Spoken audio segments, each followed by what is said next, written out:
오늘 하루도 수고한 당신에게 쉼표가 되는 시간, 당신의 밤 쉼표 하나입니다.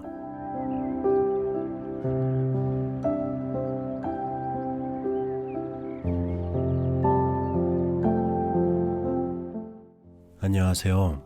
남자 사람입니다. 무대 위에 선다는 것. 여러분들은 많은 사람들 앞에 이렇게 혹시 서보신 기억이 있나요? 저 또한 무대에 설 기회가 있었는데 참 그 무대를 위해서 많은 준비를 하게 돼요.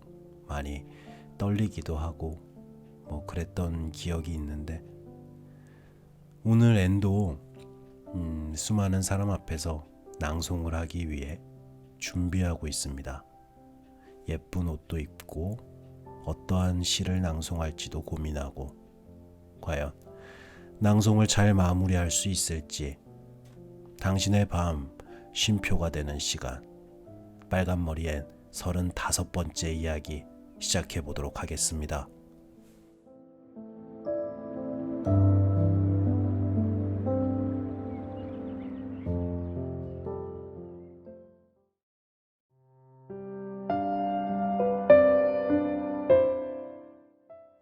호텔 발표회.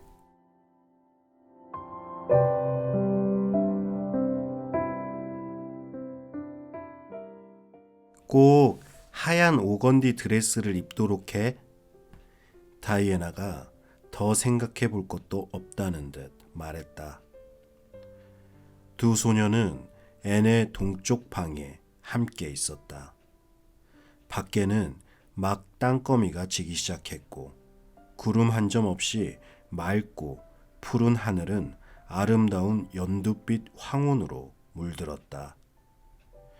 유령의 숲 위에 창백하게 떠있던 크고 둥근 달이 선명한 은빛으로 서서히 빛났다. 대기에는 졸린 듯 지저귀는 새소리와 변덕스레 우는 산들바람과 멀리서 들려오는 사람들의 말소리며 웃음 같은 여름날의 정겨운 소리들로 가득했다. 하지만 한창 몸단장을 하느라 앤의 방에는 블라인드가 쳐지고 램프가 빛나고 있었다.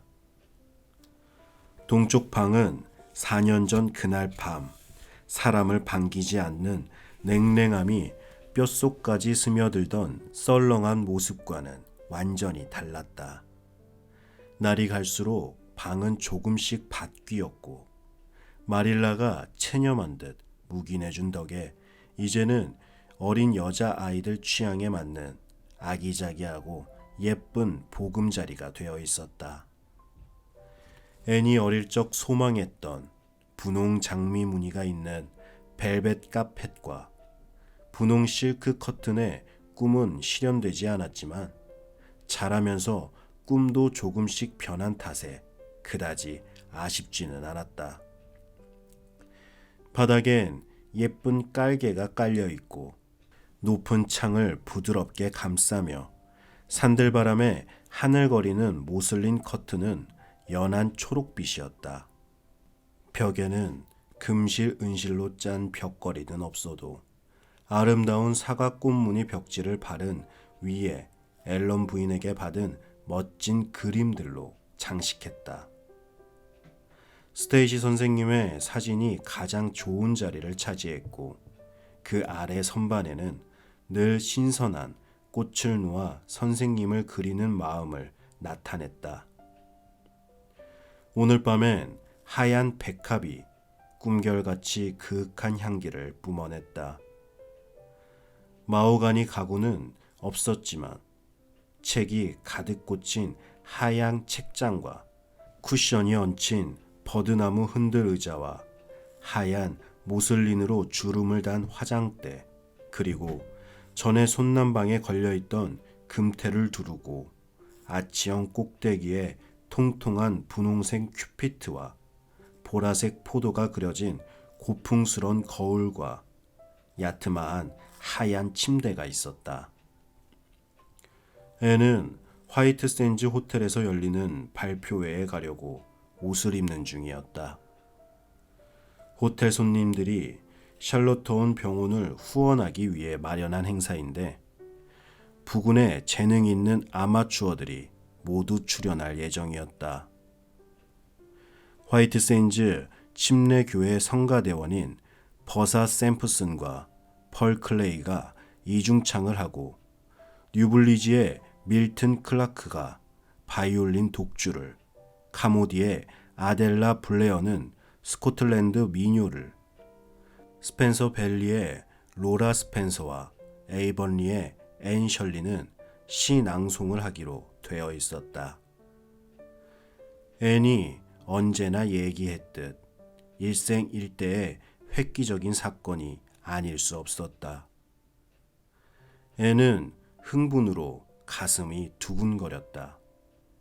매슈는 사랑하는 앤에게 주어진 영광의 천국이라도 오를 듯 뿌듯한 기쁨을 느꼈고 마릴라도 그에 못지 않게 기뻐했다. 하지만 곧 죽어도 그런 내색은 하지 않았고 젊은 아이들이 보호자도 없이 호텔을 돌아다니는 건 바람직한 일이 못 된다고 말했다. 앤과 다이애나는 제인 앤드루스와 제인의 오빠 빌리와 함께 마차를 타고 가기로 했다. 에이버니의 다른 몇몇 아이들도 가는 모양이었다. 시내에서 온 손님들을 위해 파티가 열리고 발표회가 끝난 후에는 출연자들에게 만찬을 대접한다고 했다. 앤이 걱정스레 물었다. 정말 흰색 드레스가 제일 괜찮니? 난 꽃무늬가 있는 파란색 모슬린 드레스가 더 예쁜 것 같은데 최신 스타일이기도 하고 말이야. 하지만 그게 너한텐 훨씬 잘 어울려. 부드럽게 주름을 지면서 몸을 예쁘게 감싸주거든. 모슬린은 뻣뻣해서 너무 차려입은 느낌이 들어. 하지만 오건디 드레스는 내 몸에 꼭 맞춘 것 같다니까? 앤이 한숨을 쉬며 다이애나의 말을 따랐다. 다이애나는 패션 감각이 뛰어나다고 소문이 나 있었고 그런 문제로 조언을 구하러 오는 사람도 많았다.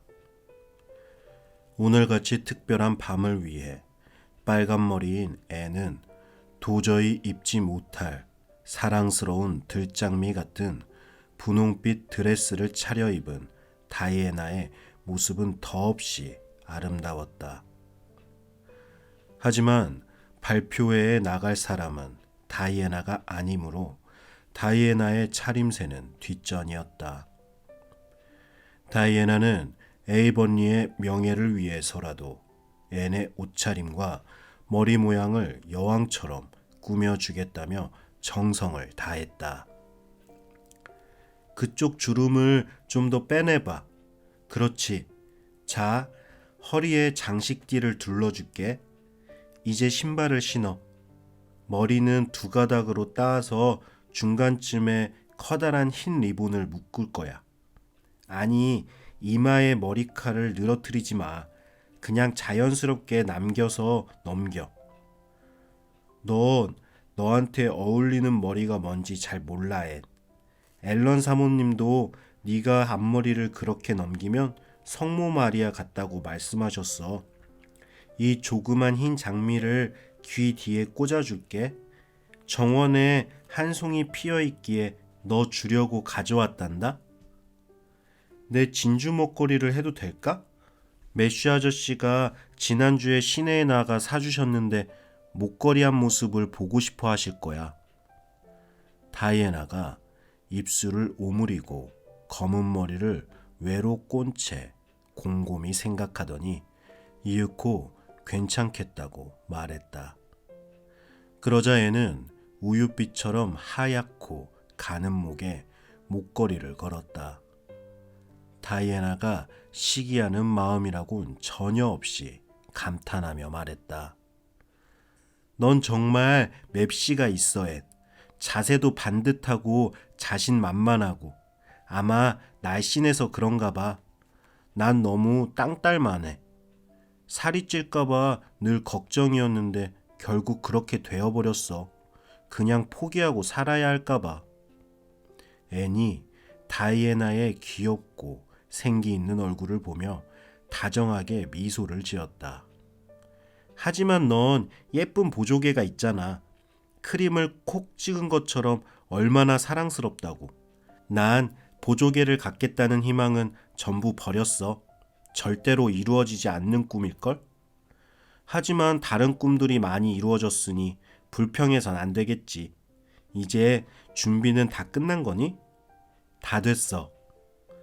다이애나의 말이 끝나자마자 마릴라가 문가의 모습을 드러냈다. 이전보다 수척해진 모습에 머리가 희끗희끗하고 허리도 구부정했으나 표정은 훨씬 부드러워 보였다. 들어오셔서 우리의 시 낭송가를 보세요. 아주머니, 정말 아름답지 않나요? 마릴라가 코웃음을 치는 것 같기도 하고 투덜대는 것 같기도 한 소리를 냈다. 단정하고 얌전해 보이는구나. 머리 모양이 마음에 든다. 그런데 마차를 타고 가는 도중에 먼지와 이슬로 옷이 더럽혀지지나 않을까 모르겠다. 이렇게 습한 밤에 옷이 너무 얇은 것 같기도 하고.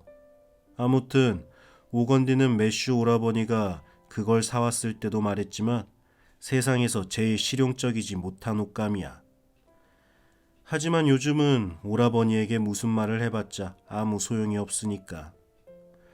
전에는 내 충고를 곧잘 새겨들었는데 이제는 앤을 위해서라면 무턱대고 사다 나르니.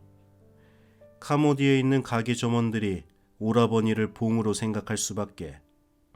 예쁘다. 최신 유행이다. 말만 하면 오라버니가 돈을 척척 내니 말이다. 마차 바퀴에 치맛자락이 닿지 않게 조심해라 앤. 따뜻한 외투라도 걸치고 가. 마릴라는 계단을 성큼성큼 내려가며 앤의 아름다운 모습에 뿌듯함을 느꼈고 한 줄기 달빛이 이마에서 왕관까지 흘렀다는 시구를 떠올렸다.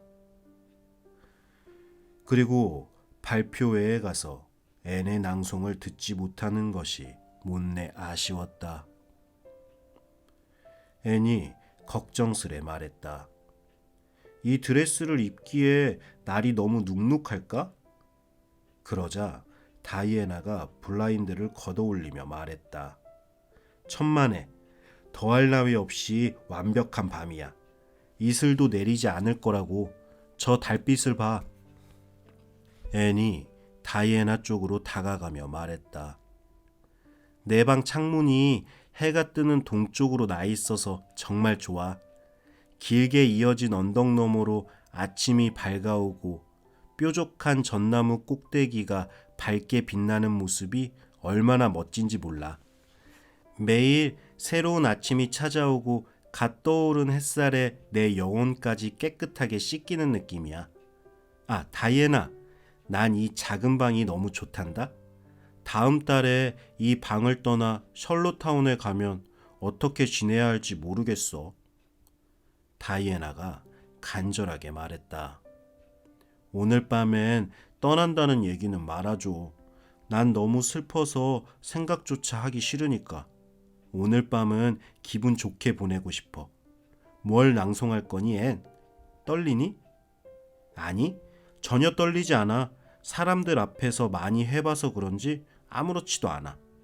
소녀의 맹세를 낭송할 거야. 아주 가슴 아픈 시야. 로라 스펜서는 내용이 웃긴 시를 낭송할 거래.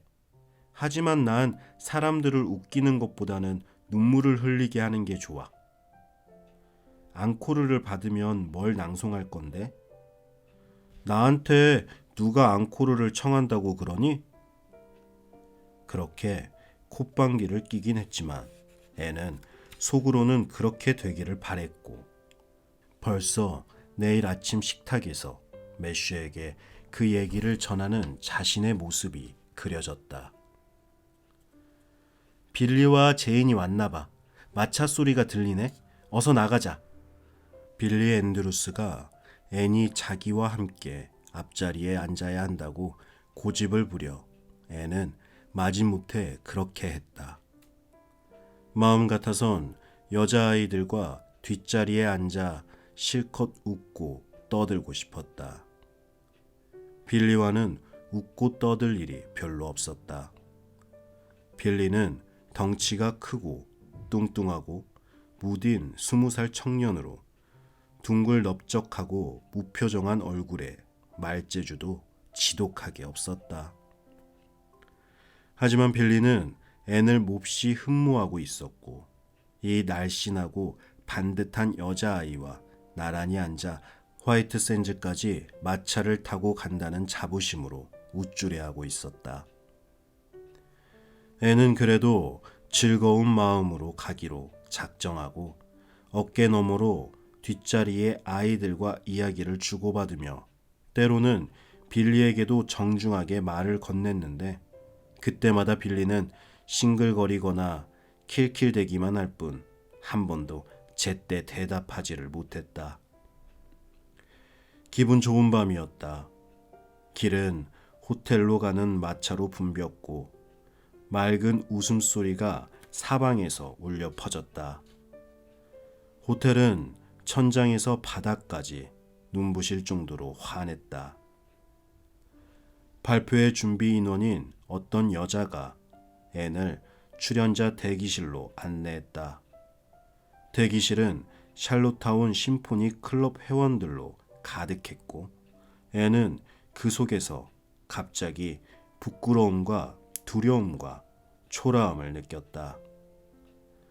동쪽 방에서는 그렇게 예쁘고 멋져 보이던 드레스도 여기서는 단순하고 평범해 보일 뿐이었다.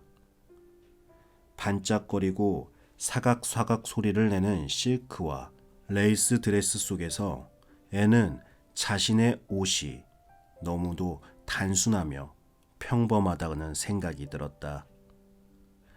앤의 진주 목걸이와 옆에 앉은 미모의 키다리 아가씨가 한 다이아몬드 목걸이가 비교나 될까? 또 앤의 조그만 흰 장미는 다른 여자들이 꽂고 있는 화려한 온실 장미에 비해 얼마나 초라할 것인가? 앤은 모자와 외투를 벗고 구석자리로 가 불쌍하게 몸을 움츠렸다. 초록 지붕집의 하얀 방으로 돌아가고만 싶었다. 어느새 앤은 호텔의 넓은 무대에 올라 있었고 상황은 더욱 심각해졌다. 전기불빛에 눈이 부셨고 향수 냄새와 객석의 소음에 정신을 차릴 수가 없었다. 앤은 다이애나와 제인처럼 자기도 객석에 앉아있기를 바랬다. 멀리 뒷자리에서 둘은 즐거운 시간을 보내고 있는 듯했다. 앤은 분홍색 실크 드레스를 입은 뚱뚱한 부인과 흰색 레이스 드레스를 입고 경멸하는 듯한 표정을 짓고 있는 키 큰 여자아이 사이에 앉아 있었다. 뚱뚱한 부인이 이따금 노골적으로 고개를 돌려 안경 너머로 앤을 요모조모 뜯어보는 바람에 다른 사람의 지나친 시선에 민감한 앤은 비명이라도 지르고 싶은 심정이었다. 게다가 하얀 드레스를 입은 여자아이는 옆 사람에게 큰 소리로 객석에 앉은 시골뜨기가 어쩌니 촌스런 미인이 저쩌니 하면서 계속 떠들어댔고 프로그램 중에 지방 젊은이들이 하는 순서는 그야말로 가관일 거라고 말했다. 앤은 죽을 때까지 그 여자아이를 미워할 거라는 생각이 들었다. 앤에게는 불행하게도 마침 그 호텔에 묵고 있던 전문 낭송가가 낭송을 하기로 되어 있었다. 검은 눈에 몸이 유연한 그 여성은 달빛으로 짠 듯한 은은한 회색 드레스를 멋지게 차려입고 목과 검은 머리는 보석으로 치장하고 있었다. 놀랄 만큼 풍부한 목소리와 넘치는 표현력에 관객들은 열광했다. 앤도 그 순간만큼은 걱정도 자신마저도 잃은 채 넋을 잃고 눈을 반짝이며 귀를 기울였다. 하지만 낭송이 끝나자 앤은 갑자기 두 손으로 얼굴을 가렸다. 다음 차례로 낭송을 하기 위해 자리에서 일어날 수가 없었다. 도저히 그럴 수가 없었다. 어떻게 스스로 낭송을 잘한다고 생각해왔던 걸까? 아, 초록지붕집으로 돌아갈 수만 있다면. 이렇듯 불행한 순간에 앤의 이름을 부르는 소리가 들렸다. 할 수 없이 앤은 자리에서 일어나 비틀거리며 앞으로 나갔다. 하얀 레이스 드레스를 입은 여자아이가 뭔가 찔리는 듯한 표정으로 움찔 놀랐지만 앤은 알아채지 못했고 설사 알았다 해도 그 속에 담긴 미묘한 부러움까지 읽어내지는 못했을 터였다. 앤의 얼굴이 너무 창백해 보여 객석에 앉아있던 다이애나와 제이는 불안한 마음에 서로 손을 움켜잡았다. 무대에선 앤은 두려움에 옴싹달싹도 할 수가 없었고 사람들 앞에서 자주 낭송을 해보긴 했지만 이렇게 많은 청중은 처음이었으므로 보는 것만으로도 온몸에 힘이 쏙 빠졌다. 이브닝 드레스를 입고 줄지어 앉은 부인들의 깐깐한 얼굴과 부유하고 세련된 모든 분위기가 앤에게 너무 낯설고 눈부시고 당혹스러웠다. 토론 클럽에서 소박한 벤치에 옹기종기 앉아있던 수수하고 다정한 친구와 이웃 사람들과는 영 딴판이었다. 이들은 인정사정 없는 비평가들 같았다. 저 하얀 드레스를 입은 여자아이처럼 촌뜨기가 애쓰는 모습을 은근히 즐기려는 건지도 몰랐다. 앤은 어찌할 수 없는 부끄러움과 비참함에 절망했다. 무릎이 덜덜 떨리고 가슴이 쿵쿵 뛰었으며 금방이라도 쓰러질 것 같아 한마디도 내뱉을 수가 없었다. 다음 순간 무대에서 도망쳐 평생 그 굴욕을 안고 살아야 한다 할지라도 앤은 묵묵히 받아들여야 한다고 생각했다. 겁에 질린 눈을 크게 뜨고 객석을 바라보던 앤은 문득 멀리 뒷자리에서 미소 띤 얼굴로 몸을 앞으로 내밀고 있는 길버트 블라이스를 발견했다. 순간 앤에게는 그 미소가 승리감에 취해 자신을 조롱하고 있는 것처럼 보였다. 하지만 사실은 전혀 그렇지 않았다. 길버트는 모든 행사가 마음에 들었고 특히 하얀 드레스를 입고 야자나무를 배경으로 서 있는 앤의 날씬한 모습과 고상한 얼굴에서 풍기는 분위기가 좋아서 미소 지었을 뿐이었다. 길버트와 함께 마차를 타고 와 옆자리에 앉아있던 조시 파이의 얼굴이야말로 승리감과 비웃음으로 가득했다.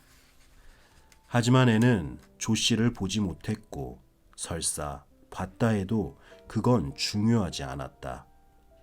앤은 길게 신호흡을 하고는 당당하게 고개를 치켜들었다. 감전이라도 된 듯 용기와 굳센 결의가 온몸을 짜릿하게 훑고 지나갔다. 길버트 블라이스 앞에서 실수를 할 수는 없었다. 길버트가 자신을 비웃는 일은 절대로 없어야 한다. 절대로.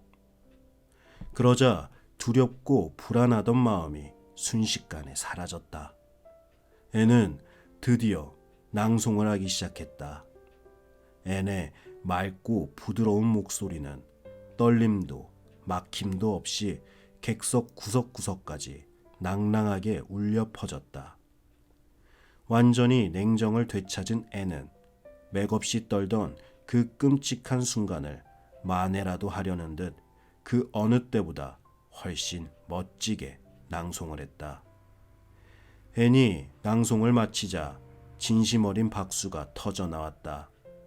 앤은 부끄러움과 기쁨으로 얼굴을 붉히며 자리로 돌아갔다. 분홍 실크 드레스를 입은 뚱뚱한 부인이 앤의 손을 잡고 힘차게 흔들며 칭찬을 쏟아냈다. 세상에, 정말 멋졌어요. 난 어린애처럼 울고 말았지 뭐예요. 정말이에요. 저런 사람들이 앙코르를 외치고 있군요. 다시 나와주길 바라고 있어요. 앤이 당황해하며 말했다. 어머, 전 못해요. 하지만 그래도 나가야겠군요. 안 그러면 매슈 아저씨가 실망하실 테니까요. 제가 앙코르를 받을 거라고 말씀하셨거든요. 분홍 드레스 부인이 웃으며 말했다. 그렇다면 매슈 아저씨를 실망시키면 안 되죠. 애는 미소를 지으며 상기된 얼굴로 눈을 초롱초롱 빛내며 무대로 다시 나갔고 독특하고 재미있는 짧은 시를 낭송해 관객들의 마음을 더욱 사로잡았다. 그리고 성공의 기쁨에 젖어 나머지 시간을 보냈다. 발표회가 모두 끝나자 미국 백만장자의 부인이라는 분홍 드레스를 입은 그 뚱뚱한 여자가 앤의 팔짱을 꼭 끼고는 이리저리 돌아다니며 사람들에게 앤을 소개했다. 다들 앤에게 무척 친절하게 대해주었다. 전문 낭송가인 에번스 여사도 다가와 앤의 목소리가 매력적이고 작품 해석도 좋았다며 격려해 주었다. 하얀 레이스 드레스를 입은 여자아이조차도 마지못해 칭찬의 말을 건넸다. 다들 아름답게 장식한 커다란 식당에서 저녁 만찬을 들었다. 다이애나와 제인도 앤과 함께 왔다는 이유로 만찬에 초대를 받았는데 그런 자리가 부담스러웠던 빌리는 어디로 도망갔는지 찾을 수가 없었고 하지만 식사를 마친 뒤 고요하고 하얀 달빛이 비치는 밖으로 유쾌하게 걸어 나오니 빌리가 새 소녀를 기다리고 있었다. 애는 깊이 숨을 들이마시고 시꺼먼 전나무 가지 너머 맑은 하늘을 올려다보았다. 아, 깨끗하고 고요한 밤속으로 돌아온 기쁨이여. 밤의 정적을 뚫고 들려오는 바다의 속삭임과 마법에 걸린 해안을 지키는 험악한 거인처럼 거무스름한 절벽들, 이 모든 것들이 얼마나 위대하고 평화롭고 아름다운지. 마차를 타고 가던 제인이 한숨을 쉬며 말했다. 정말 근사한 밤이었지. 나도 돈 많은 미국인처럼 호텔에서 여름을 보내고 보석으로 치장하고 가슴이 깊이 팬 드레스를 입고 아이스크림과 치킨 샐러드를 먹으며 날마다 즐겁게 보내면 얼마나 좋을까? 틀림없이 학교에서 아이들을 가르치는 것보다 훨씬 재미있을 거야. 앤, 네 낭송은 정말 멋졌어. 물론 처음엔 시작도 못하는 게 아닌가 싶어 걱정하기는 했지만 말이야. 난 에번스 여사보다 네가 더 잘한 것 같아. 앤이 얼른 말을 받았다. 어머, 아니야. 그렇게 말하지 마. 제인, 놀리는 것처럼 들려. 내가 어떻게 에번스 여사보다 잘할 수 있겠니? 그분은 전문가이고 난 그저 낭송을 조금 할 줄 아는 학생일 뿐인데. 난 사람들이 내 낭송을 좋아했다면 그걸로 만족해. 다이애나가 말했다. 누가 널 칭찬하는 소리를 들었어. 앤, 말투로 봐서 분명히 칭찬이었어. 제인과 내 뒤에 머리와 눈동자가 새까맣고 아주 낭만적으로 생긴 미국인 남자가 앉아 있었거든. 조시파이 말로는 유명한 화가라는데 보스턴에 사는 조시 엄마의 사촌이 그 사람의 동창과 결혼을 했대. 그 사람이 하는 얘기를 우리가 들었어. 그렇지, 제인? 무대에 있는 저 멋진 티티한 머리를 한 아가씨는 누굴까? 내가 꼭 그려보고 싶은 얼굴인데? 하고 말했어. 정말이야, 앤. 그런데 티티한 머리가 뭘까? 앤이 웃으며 말했다. 빨간 머리를 말하는 걸 거야. 빨간 머리의 여자를 잘 그리던 아주 유명한 화가 이름이 티티안이거든. 제인이 한숨을 쉬었다. 그 여자들이 하고 있던 다이아몬드 봤어? 정말 화려하고 눈부시더라. 너희들은 부자가 되고 싶지 않니? 앤이 자신 있게 말했다. 우린 이미 부자야.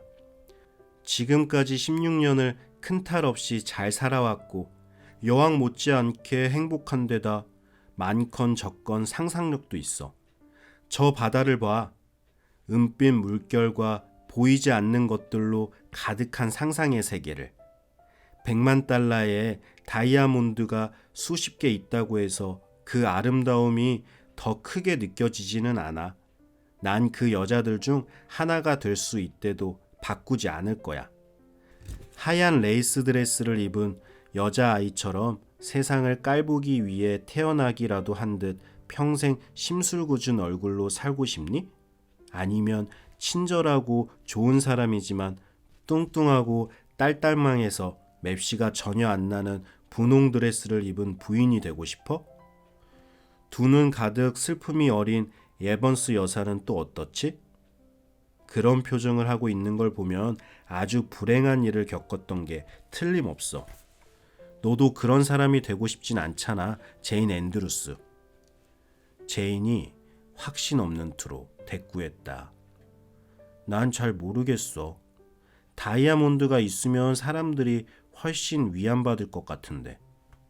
앤이 분명하게 말했다. 글쎄, 난 다이아몬드가 없어 평생 위안받지 못하더라도 나 아닌 다른 사람이 되긴 싫어. 난 진주 먹거리를 한 초록 지붕집의 앤으로 충분히 만족할래. 분홍 드레스를 입은 부인의 보석 못지않게 이 목걸이에 담긴 매슈 아저씨의 소중한 사랑을 난 알고 있으니까.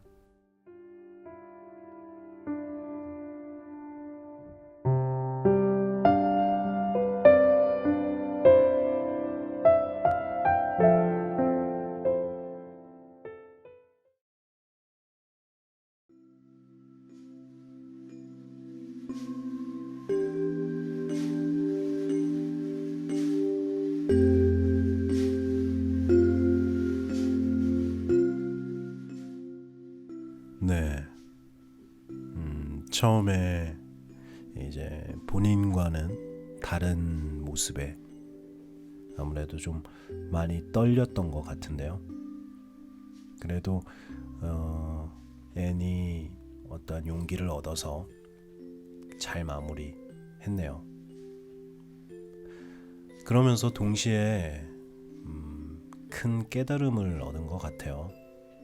다른 누군가로 살아가는 게 아닌, 또는 돈이 많은 걸로 그 행복의 기준을 잡는 게 아닌 자신이 가지고 있는 어떠한 그런 소중한 것들을 보게 된 것 같습니다. 근데 이 오늘 앤이 이제 낭송을 잘할 수 있게 도왔던 도움을 준 건지 모르겠는데 하여튼 그런 길버트의 미소, 그런 마음까지도 소중한 걸까요? 잘은 모르겠지만 저는 그런 것 같아요. 네. 오늘 밤에는 여러분들이 얼마나 소중한 것들을 가지고 있는지 한번 생각해 보는 건 어떨까요? 그럼 당신의 밤 쉼표 하나, 오늘은 여기서 마치도록 하겠습니다. 저는 남자 사람이었습니다. 편안한 밤 되세요.